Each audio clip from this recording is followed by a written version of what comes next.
పండుగ వాతావరణం మన రాష్ట్రంలో కనిపిస్తుంది.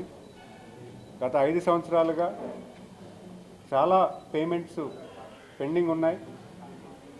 అవన్నీ కూడా నిన్న విడుదల చేయడం జరిగింది. సుమారు 6,750 కోట్ల వరకు రూపాయలు కూడా ఎవరికైతే పేమెంట్స్ పెండింగ్ ఉన్నాయో వివిధ కేటగిరీల్లో అవన్నీ కూడా ఆ కుటుంబాల్లో పండగ వాతావరణం కల్పిస్తూ ఆ కుటుంబానికి లేకపోతే వాళ్ళ పిల్లలకి లేకపోతే టీచర్స్కి లేదా పోలీసులకి ఈరోజు ఉద్యోగుల సుమారు 519 కోట్లు జీపీఎఫ్ విడుదల చేయడం, అంతేకాకుండా పోలీసులకి సరెండర్ లీవ్స్ ఏవైతే ఉన్నాయో దాని నిమిత్తమై 778 కోట్లు ఇవ్వడం, సుమారు 54,900 మందికి అది లబ్ధిదారులు అయ్యారు. అంతేకాకుండా స్టూడెంట్ మెట్రిక్ స్కాలర్షిప్ కింద 788 కోట్లు, అది కూడా పెద్ద ఎత్తున 6.5 lakhs లబ్ధిదారులు. అలాగే టీడీఎస్ చెల్లింపులు 10 లక్షల లోపల కాంట్రాక్టర్ పేమెంట్లు ఏవైతే ఉన్నాయో అదొక 250 కోట్లు. చిన్న కాంట్రాక్టులు 10 లక్షల పేమెంట్ కూడా ఆగిపోయినవి ఏవవుతున్నా వాటిని ఐడెంటిఫై చేసి వెంటనే వాటిని కూడా నిధులు ఇవ్వాల్సిన నిధులు ఇవ్వడం జరిగింది. అలాగే ఎంఎస్ఎంఈకి కూడా 90 కోట్లు ఇవ్వడం. ఇవన్నీ కూడా మనం ఆలోచన చేస్తే సుమారు చాలామంది కుటుంబాల్లో ఎవరైతే అటు ఎంప్లాయీస్కి అలాగే వ్యాపారస్తులకి అలాగే కాంట్రాక్టర్స్కి వాళ్ళ ఇంట్లో వెలుగు నింపినట్టు ప్రయత్నం ఈరోజు ప్రభుత్వం చేసిందని చెప్పుకోవడానికి మనందరం కూడా ప్రభుత్వం అభినందించాల్సిన అవసరం ఉంది. ఎందుకంటే ఈరోజు ఇంత పెద్ద ఎత్తున ఫండ్స్ గత 5 ఏళ్ళుగా పెండింగ్ ఉన్న పేమెంట్స్, చాలామంది స్కూల్ రీఎంబర్స్మెంట్స్ కూడా పెండింగ్స్ ఉన్నాయి. ఇవన్నీ కూడా మనం వెంటనే సకాలంలో తీర్చడం, ఒక పండగ వాతావరణం వాళ్ళ ఇంట్లో కల్పించారంటే మనందరం కూడా గౌరవ ముఖ్యమంత్రి వాళ్ళని అలాగే యువ నాయకులు లోకేష్ గారిని అలాగే ఉప ముఖ్యమంత్రి శ్రీ పవన్ కళ్యాణ్ గారిని కూడా మనం అందరం కూడా అభినందించాల్సిన అవసరం. ఎందుకంటే రాష్ట్రంలో గత 6 నెలలుగా అటు సంక్షేమంతో పాటు అభివృద్ధి కూడా ముందుకు తీసుకెళ్తూ ఈరోజు ప్రతి జిల్లాలో కూడా అభివృద్ధి జరుగుతుంది. అభివృద్ధి పనులు మొదలయ్యాయి. మన గ్రామాల్లో చూసుకుంటున్నాం, గ్రామాల్లో చాలా పేమెంట్స్, చాలా వర్కులు స్టార్ట్ అవుతున్నాయి, పాత బకాయిలు క్లియర్ అవుతున్నాయి, హౌసింగ్ ప్రాజెక్ట్స్ మళ్ళీ రీఇనిషియేట్ అయ్యాయి. ఈరోజు ప్రతి రూరల్ డెవలప్మెంట్లో కానీ రూరల్ వాటర్ స్కీమ్స్ కానీ ఇవన్నీ కూడా సకాలంలో స్టార్ట్ అవ్వడం కూడా మనం గమనిస్తున్నాం. మరి అంతేకాకుండా విజయనగరం జిల్లాలో ముఖ్యంగా మనం చెప్పుకునేటట్టయితే ఈరోజు ఎన్ఆర్జీఎస్ వర్క్ పల్లె పండుగని పెట్టి ఈరోజు 300 కోట్ల వర్కులు విజయనగరం జిల్లాలో చేస్తున్నాం. అంతేకాకుండా మనం పెన్షన్స్ రూపంలో సుమారు 115 కోట్లు ప్రతి నెల మన పెన్షన్స్ రూపంలో మన ఇక్కడున్న పెన్షన్ అర్హుదారులు ఎవరైతే ఉన్నారో వాళ్ళందరికీ కూడా ఇవ్వడం జరుగుతుంది. అలాగే ధాన్యం కొనుగోలు ఇప్పటికీ జనవరి నెలలోనే ఈరోజు గత సంవత్సరంకి ఇప్పటికీ పోల్చుకుంటే గత సంవత్సరం కనీసం 1,00,000 టన్నులు కూడా చేయలేదు. ఈరోజు ఈ పండగకి 2,70,000 టన్నులు ధాన్యం కొనుగోలు చేసిన మరుసటి రోజే పేమెంట్ ఇవ్వడం కూడా జరిగింది. అది కూడా మీరు అందరూ కూడా చూశారు. గవర్నమెంట్ చేసిన చాలామంది రైతులు ఈరోజు దానికి హర్షిస్తున్నారు. ఎందుకంటే ఈరోజు అభినందిస్తున్నారు. ఎందుకంటే ఇంత పెద్ద ఎత్తున పేమెంట్స్ ఇవ్వడం, అది కూడా వెంటనే రైతు పండించిన పంటకు వెంటనే కొనుగోలు చేసి పేమెంట్ ఇవ్వడం ఖచ్చితంగా గవర్నమెంట్కి కూడా ఒక మంచి మైల్ స్టోన్ కూడా నేను చెప్పుకోవాలి. ఎందుకంటే ఈరోజు ఎంత పెద్ద ఎత్తున పేమెంట్స్ గత ప్రభుత్వంలో వదిలేసిన పేమెంట్స్ కూడా ప్రభుత్వం వచ్చిన 2 నెలల్లో క్లియర్ చేస్తాం. ధాన్యం కొనుగోలు పేమెంట్స్ మళ్ళీ ఇప్పుడు కూడా ఎప్పటికప్పుడు పేమెంట్స్ కూడా చేయడం జరుగుతుంది. అది కూడా మనం ఇక్కడ చెప్పాల్సిన అవసరం ఉంది. అంతేకాకుండా రోడ్ నిర్మాణాలు R&B డిపార్ట్మెంట్ ద్వారా సుమారు ఈ 176 పనులు 884 కిలోమీటర్లు అంటే దగ్గర 24 కోట్ల రూపాయలతో మొత్తం రోడ్ రిపేర్ వర్క్స్ కూడా చేయడం జరిగింది. అలాగే రోడ్ నిర్మాణంలో కూడా రూరల్లో కూడా ఎన్ఆర్జీఎస్లో కూడా చాలా రోడ్స్ మేము చేయడం జరుగుతుంది. అలాగే సుమారు ఈ జిల్లాలో గత 5 ఏళ్ళుగా మనం కోర్టు నిర్మాణం అనుకున్నాము.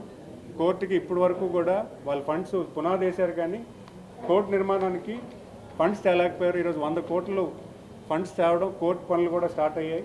అంటే డిస్ట్రిక్ట్ కోర్ట్ ఏదైతే కాంప్లెక్స్ ఉందో దాని నిర్మాణానికి కూడా 100 కోట్లు తీసుకురావడం జరిగింది. అంతేకాకుండా గిరిజన యూనివర్సిటీ ఒక కేంద్ర మంత్రి వచ్చి ఇక్కడ ఒక స్టోన్ నామకరణం చేసి వెళ్ళిపోయారు తప్పించి నెక్స్ట్ లెవెల్ ఆఫ్ వర్క్ అనేది దాన్ని ఇనిషియేట్ చేయలేదు.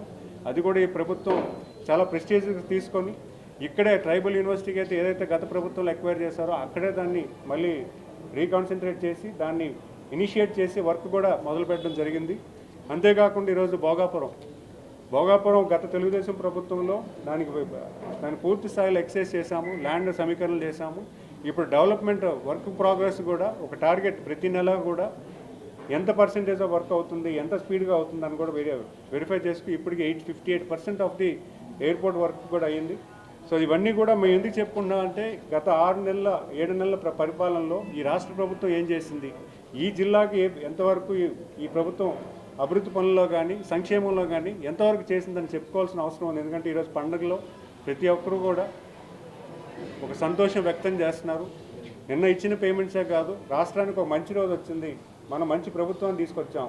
ఎందుకంటే ఈరోజు గత ప్రభుత్వంలో అభివృద్ధి పూర్తిగా కనుమరుగైపోయింది. యువకులకి ప్రత్యేకించి యువకులకైతే ఇక్కడ ఉద్యోగ అవకాశాలు కానీ లేకపోతే ఆర్థిక అభివృద్ధి కానీ ఏ రకంగా వాళ్ళు డెవలప్ అవ్వాలని అంటే ఒక సంక్షోభంలో ఉండేది. ఈరోజు కూటమి ప్రభుత్వానికి 92% మీరు అందరూ మ్యాండేట్ ఇవ్వడం వల్ల వెళ్ళిపోయిన ఇన్వెస్టర్స్ అందరూ మళ్ళీ వెనక్కి రావడమే కాకుండా ప్రతి యువకుడిలో కూడా ఒక హోప్ క్రియేట్ అయింది ఈరోజు. ఎందుకంటే ఈరోజు అనేది మనం కష్టపడితే రేపు మనకు ఖచ్చితంగా మంచి రోజు వస్తుంది అన్న ఒక హోపు రాష్ట్ర ప్రభుత్వం ఈరోజు యావత్ ప్రజలందరికీ కూడా ఒక మంచి వాతావరణం కల్పించిందని చెప్పడంలో ఎటువంటి సందేహం లేదు. ఈరోజు ఈ ప్రభుత్వం ఎంత చిత్తశుద్ధిగా పనిచేస్తుందంటే మీరు పనులు చూస్తున్నారు. అయితే పనులు ప్రతి డిపార్ట్మెంట్లో కూడా చాలా పాజిటివ్గా పనిచేయడం మొదలుపెట్టాము. అటు డెవలప్మెంట్ సంక్షేమం రెండు కూడా కార్యాచరణ చేస్తున్నాము. అలాగే ఇక్కడ వచ్చే ఇన్వెస్ట్మెంట్స్ కూడా మంచి ఇన్వెస్ట్మెంట్స్ విజయనగరం జిల్లాకు వస్తున్నాయి. ఖచ్చితంగా ఒక మంచి పెట్రోకెమికల్ ఇండస్ట్రీస్ కానీ ఉత్తరాంధ్రకి, అలాగే ఫార్మా క్లస్టర్ కూడా ఇప్పుడు స్ట్రెంథన్ చేస్తున్నాం. ఫార్మా క్లస్టర్లో ఇప్పుడు 30,000 మందికి ఉద్యోగాలు ఉన్నాయి. దాన్ని కూడా రీవిజిట్ చేసి దానికి ఇంకొక 10-15,000 ఉద్యోగాలు పెరిగేలాగా అక్కడ కూడా మేము కొత్త ఇన్వెస్ట్మెంట్స్ రమ్మంటున్నాము. లేకపోతే ఉన్న వాళ్ళని ఎన్హాన్స్ చేయమంటే వాళ్ళకున్న ఇబ్బందులు ఉంటే దాన్ని తొలగించే వాళ్ళు కూడా ఎన్హాన్స్ చేయమని కూడా కోరడం అయింది. వాళ్ళు కూడా పాజిటివ్గా రెస్పాండ్ అవుతున్నారు. వాళ్ళకున్న సమస్యలు కూడా మేము పరిష్కరించే దిశగా పనిచేస్తున్నాం. అంతేకాకుండా ఇక్కడ బయోటెక్నాలజీ క్లస్టర్ ఒకటి, అలాగే ఒక ఈవీ క్లస్టర్ ఒకటి, ఇవన్నీ కూడా గౌరవ ముఖ్యమంత్రి వారికి మేము రిక్వెస్ట్ చేయడం జరిగింది. ఆయన కూడా చాలా సానుకూలంగా స్పందిస్తున్నారు. అవి కూడా ఇక్కడ ప్రతిపాదనలు తీసుకొద్దామని చూస్తున్నాము. ఎంప్లాయ్మెంట్ విషయం అనేది మన ఉత్తరాంధ్రకి చాలా ప్రగాఢమైన సమస్య. ఎందుకంటే ఈరోజు వలసలు వెళ్ళిపోతున్నారు. చాలా గ్రామాల్లో వలస అనేది మన జిల్లా నుంచి ఇంకా కంటిన్యూ అవుతుంది. ఆ వలసలు ఆపాలి, యువకులకి ఇక్కడ ఉద్యోగాలు కల్పించాలనేది ఈ ప్రభుత్వం ప్రధానమైన లక్ష్యం. దానికి ఖచ్చితంగా మీ అందరూ కూడా కట్టుబడి యువకులకు ఉద్యోగాలు కల్పించే ప్రైవేట్ ఇండస్ట్రీస్ కానీ, అలాగే గవర్నమెంట్ నుంచి ఏ రకమైన ఉద్యోగాలు వచ్చినా, అలాగే గవర్నమెంట్ ఎక్కువ ఉద్యోగాలు కల్పించలేదు కాబట్టి ప్రైవేట్ ఇండస్ట్రీస్ని ఎక్కువగా ఇక్కడ ఉత్తరాంధ్రకు వచ్చేలా చేస్తున్నాం. ఉత్తరాంధ్రలో అటు మూలపేట పోర్ట్ అవ్వచ్చు, ఇక్కడ భోగాపురం ఎయిర్పోర్ట్ అవ్వచ్చు, లేకపోతే వైజాగ్ పోర్ట్ అవ్వచ్చు, ఇవన్నీ కూడా మనకు ఒక అడ్వాంటేజ్ స్టేజ్ వచ్చింది. ఇప్పుడు రాయ్పూర్ హైవే కూడా కొత్తగా ఓపెన్ అవుతుంది. ఈ రాయ్పూర్ హైవే ఓపెన్ అవడం వల్ల కూడా మనకు కూడా చాలా అవకాశాలు వస్తాయి. ఇవన్నీ కూడా సానుకూలంగా మార్చుకొని ఇండస్ట్రీస్ని లేకపోతే ఎవరైతే ఇన్వెస్టర్స్ ఉన్నారో వాళ్ళు ఇక్కడ తీసుకొచ్చే ప్రయత్నం చేస్తున్నాము. అంతేకాకుండా టూరిజం, ఇప్పుడు మన జిల్లాలో టూరిజం కూడా ఒక పెద్ద ఎత్తున ఒక యాక్టివిటీ చేద్దామని చూస్తున్నాం. ఎందుకంటే ప్రైవేట్ పార్టీస్ని చాలామందితో ప్రోత్సహిస్తున్నాం.